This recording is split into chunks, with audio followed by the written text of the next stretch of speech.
Sana po mga katribya, magandang hapon po sa inyo lahat. At ngayon pong araw ay magsasabog po tayo ng abono sa aking 3 buwan na kalamansi na ating pong inaalagaan. Salamat po sa ating pong mga bagong subscriber na patuloy po na kung saan ay nakatuon po dito sa ating channel. Pati na rin po doon sa ating mga dating subscriber na sumusubaybay nitong ating vlog. At gayon din naman po, sana nandun kayo sa mabuting kalagayan, lalo na po ngayon ay paparami po ang nagiging biktima ng COVID-19. Kaya eto, kailangan din po natin ng exercise palagi ng ating pong katawan para po lalo na sa ating paghahanap buhay. Kailangan po yan ang pati pamilya, dapat ay malakas din po yung ating pang katawan. Kaya lagi rin po tayo siyempre mga katribya, iinom po ng ating calamansi juice. Nakakatulong yan para sa pag-boost ng ating immune system. At siyempre po mga ka-farmers, ito po yung ating pong kasangkapan. Maglalagay po tayo ng ating abono sa ating 3 buwan na kalamansi. Kaya tamang-tama, umulan po kagabi. At ngayon po ay kahit di po umulan, at least meron na po tayo nakaabang na abono na ilalagay sa ating 3 buwan na kalamansi mga ka-farmers. So, samahan nyo po ako ngayon mga katribya. Kung meron kayong alaga na kalamansi na 3 buwan, pwede nyo pong gayahin ang ating pong paglalagay ng abono para meron kayong idea. Mga ka-farmers, ang paglalagay po natin ng abono, lalo na po kung ganito, 3 buwan na, ganito na po siya karami. Ayan, kulang pong isang dakot ang ating pong ilalagay dito sa ating 3 buwan. At habang yan po mga katribya, nagkakaedad, medyo padagdag tayo ng padagdag po ng ating nilalagay na abono para po dun po sa kanyang mga dahon. Siyempre, para lang po sa pagkapakain po yan, dapat conforme doon sa kanyang edad ng inyo pong pinakakain. Lalo na po pagka sa tao o ano mas hayop, ganun din mga katribya sa halaman.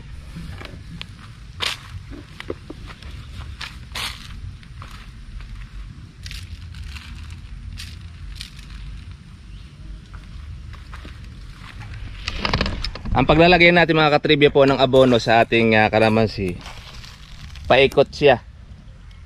Ayan. Granules po mga katribya po yung ating inilagay sa ating kalamansi.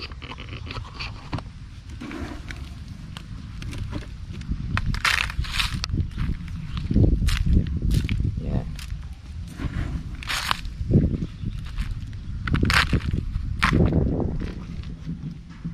At tatansyahin natin mga katribya yung ating paglalagay. Iwasan natin na mayroon pong malagay sa dahon, tapos yung malapit sa puno. Ayan o, ganyan lang po mga katribya po. Ang dami po ng ating abono, kalahating dakot, pero ang dami na po niyang supang. Kaya pagka umulan po mamayang gabi, sakto ang ating paglalagay. Kakainin na po niya yan.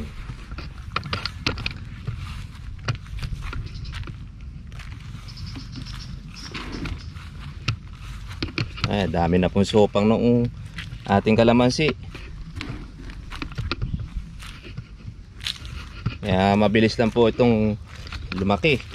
Ayan, meron na naman po mga katribyang bungang isa.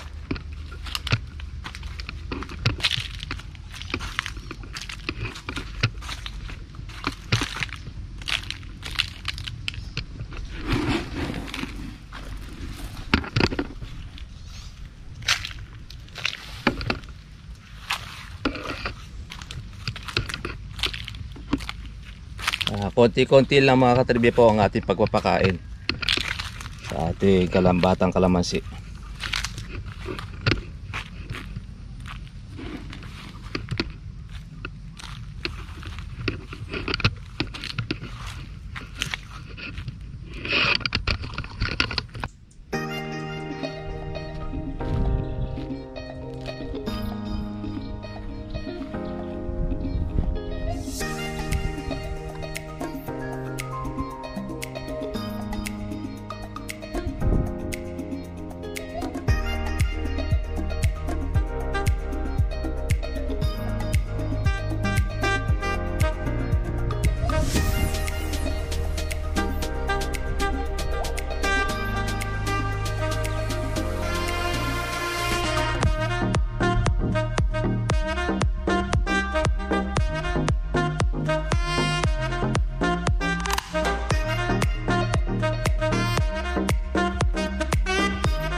Pitasin. Okay.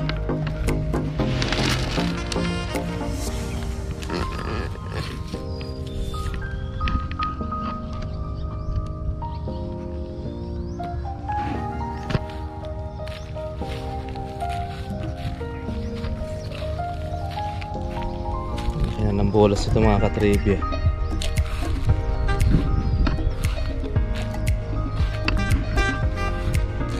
Months old.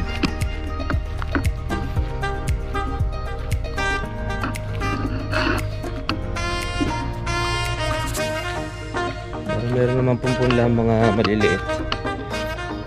Majority naman yung malalaki.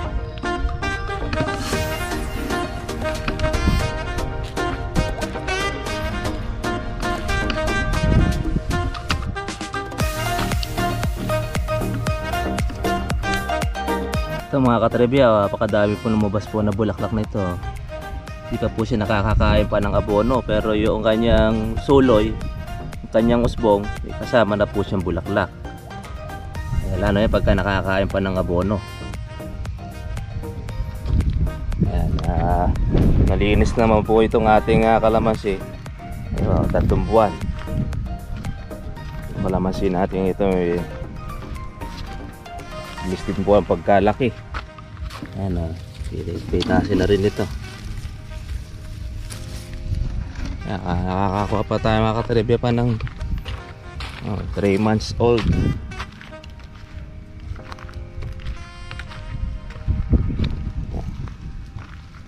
Ganda na ng bulas.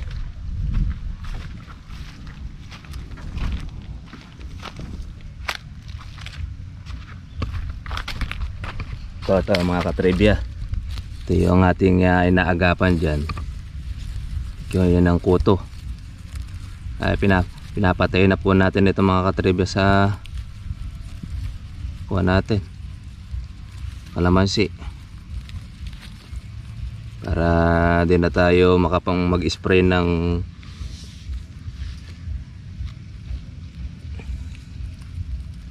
yan lang. Minsan mandidiri ka nga lang dahil malagkit, pero nadadali po ng gamot yan. Kaya lang kung kasi bata pa at hindi naman siya sumisira doon sa mga butas na dahon, hindi muna tayo nag-i-spray ng pang insecticide. Kaya pwede natin itong putulin. Yan na, grabe oh.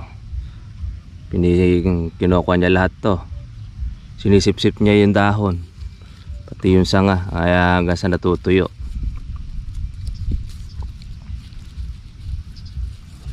Pagpiga natin to, patay siya. Tingnan ko kung makaporma pa siya. Menos po tayo ng ating pag-i-spray. Basta wala naman pong sumisira po sa dahon natin pwede itong ating gagamitin. Kaya lang mga katribya, ingat lang po kayo sa pagpindot-pindot. Baka mapindot ninyo may tinik yung kalamansi, magdugo yung kamay ninyo. Medyo delikado, hindi mo magpipindot.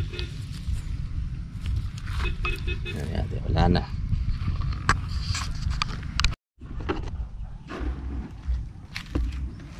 Ganito lang po mga katribya ang layo po ng ating paglalagay ng abono sa ating kalamansi. Ayan. Kaya medyo hindi naman po siya malayo sa puno, hindi naman po siya masyadong malayo.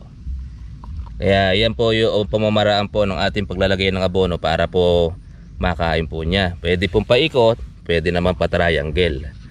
Yan, pwede pabilog. Pwede rin pong 4 na bagsak. Conforme po doon sa inyong nakasanayan. Ayan, pwede pang pangatlong ganyan. Pati ingatan lang natin, malalagyan po yung puno. Yan. Close up lang natin sa inyo para alam natin po yung maingat na paglalagay ng abono. Kasi pagka ito mga katribya, paglalagay natin ng abono, malalagyan po yung ating kalamansi, tendency po yan ay mamatay, lalo na kung yan ay nakabuntot. Ngayon, ang lagay po natin abono mga katribya ay granules, yung bilog-bilog. hindi na po yung ating yung sodium, yung sulfate. Yan, yung ating granules na pong ginamit natin. Pero pwede rin po mga katribya po yung sulfate, dahil bata pa lang naman po yung ating kalamansi. Pwede po yun, wala pong problema. Chloride or sulfate natin po sasabog, pwede po yun.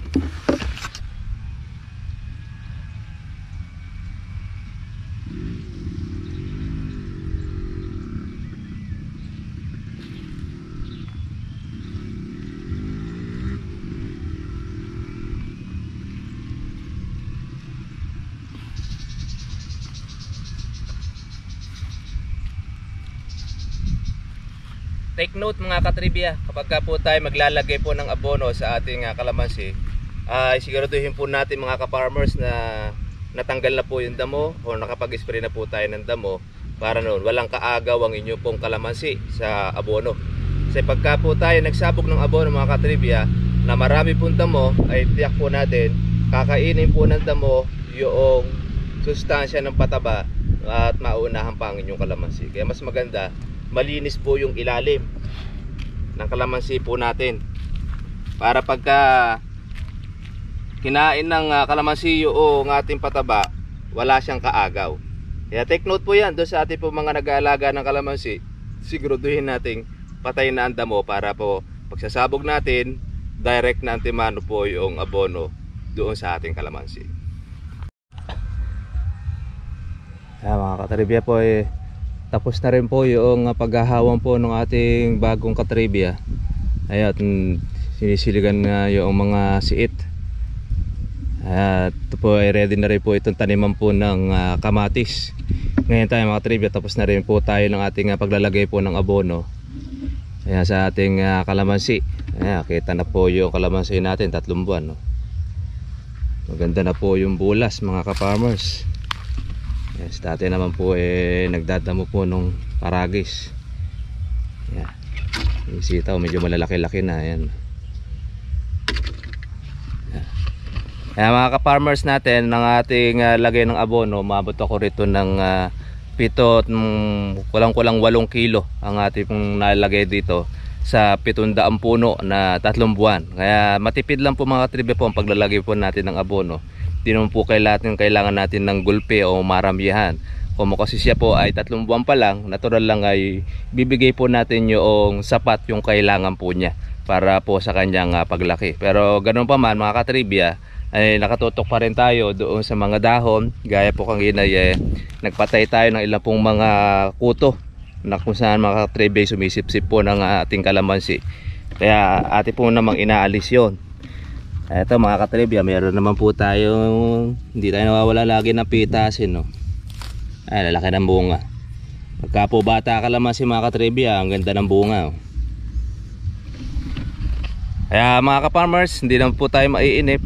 Mga ilang buwan lang ito, siguro mga 5 months pa lang ito, tiyak mumumunga na ito mga katribya. Dahil ang kalamansi naman dito po sa amin ay pagka maganda ang lupa, mabilis lumaki, mabilis pong lumabong, lalo na pagka maaga po yung pagbubunga, yung pinagbubunga na po natin. Kaya doon po sa mga ka-farmers natin na nag-aalaga, na meron nagtatanong bakit daw ang kalamansi nila ay maliit pa rin, 3 buwan pa lang, 2 buwan, maliit pa rin ang kalamansi. Conforme yung mga katribya sa inyo pong lupa. Baka ang lupa ninyo ay masyado pong lakitan at lagi pong stagnant water o binabaha, nakakapigil po yun sa paglaki po ng inyong kalamansi. O di man kaya baka po nagkukulang kayo sa paglalagay po ng abono, o di man kaya baka naman sumusobra kayo sa paglalagay ng abono. Bawat mga sobra kasi mga katribya, mayroon din po nagiging epekto sa ating kalamansi. Kaya depende rin po yung ganda ng ating kalamansi sa pag-aalaga ninyo at sa pagbibigay nyo po ng kanyang supply sa pangangailangan ng inyong kalamansi para gumanda ang inyong kalamansi mga ka-farmers. Kaya itong ating video, nilalabas natin ito para makatulong doon po sa mga baguhan po natin mga magkakalamansi. Meron kayong idea kung paano po paalagaan 3 buwang kalamansi, 2 buwang kalamansi, 1 buwan ng kalamansi. Kaya pinakikita natin mga katribya po yung ating pong trabaho para po at least alam po ninyo yung inyo pong gagawin pagka meron kayong alagang kalamansi mga ka-farmers. Kaya yan naman po, yung pong ating mga katribya, lilinis na. Nalinis na po itong tataniman nila ng kamatis. At yun naman po yung sitaw. Kaya doon po sa ating po mga ka-farmers, tsaga-tsaga lang po. At hindi naman kayo maiinip. Mag-harvest na rin kayo sa inyo pong kalamansi. Kaya maswerte yung mga nakapagtanim ng kalamansi ngayon, para noon, ilang panahon lang, aanin na po sila. Pero yung magtatanim pa rin po ngayon mga katribya, swerte pa rin. Ang mahalaga, meron ka itatanim. Okay po mga katribya, mga ganoon na lang po. At maraming salamat po sa lahat ng ating mga bagong subscriber.